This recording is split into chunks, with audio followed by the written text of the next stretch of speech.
সরকারকে ফ্যাসিস্ট সরকারের কাছে আমাদের দাবি ছিল একটাই, নিরপেক্ষ নির্বাচন, গণতান্ত্রিক প্রক্রিয়া, একটি সংসদীয় সংসদ নির্বাচন অনুষ্ঠিত হওয়া।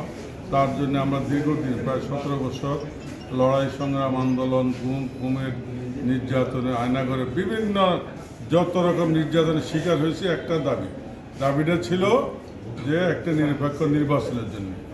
আমরা আজকের এই দিনে গত 2024 সালের 5ই আগস্ট জুলাই বিপ্লবের মাধ্যমে এই ফ্যাসিস্ট সরকারের থেকে এই দেশকে রক্ষা করেছি। দাবি ছিল একটাই, নিরপেক্ষ নির্বাচন।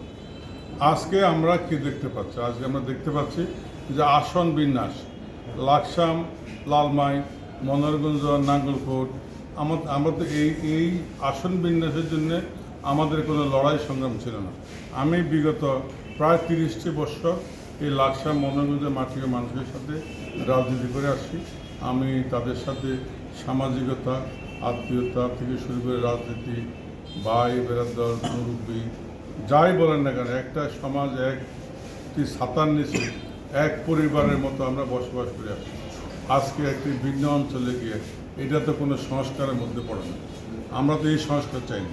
আমরা চাইছি নিরপেক্ষ তত্ত্বাবধায়ক সরকার অথবা অন্তর্বর্তীকালীন সরকার অধীনে নির্বাচন।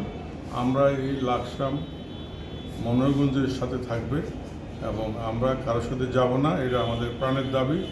ইতিমধ্যে আমরা আমাদের ভারপ্রাপ্ত চেয়ারম্যান জনাব তারেক রহমান বরাবর আমরা আমাদের দাবি জানিয়েছি। আগামী দিনেও ওনারা ঘোষিত যে আমাদের আহ্বায়ক কমিটি করছে, জনাব স্থায়ী কমিটির সদস্য জনাব নজরুল ইসলাম খানকে আহ্বায়ক করে যে কমিটি করছে, আমরা কমিটি বরাবরে আমরা প্রায় 10,000 লোকের স্বাক্ষর দিয়ে আমরা একটা আমাদের আবেদন আমরা জানাবো এবং সাথে সাথে এই আবেদনটি আমরা আবার নির্বাচন কমিশনারকেও আমরা এই আবেদনটি জমা দেব যে এই আবেদনের ফলশ্রুতিতে যদি কোনো ধরনের কার্যকরী পদক্ষেপ না হয় আমরা প্রয়োজনে উচ্চ আদালত যাব।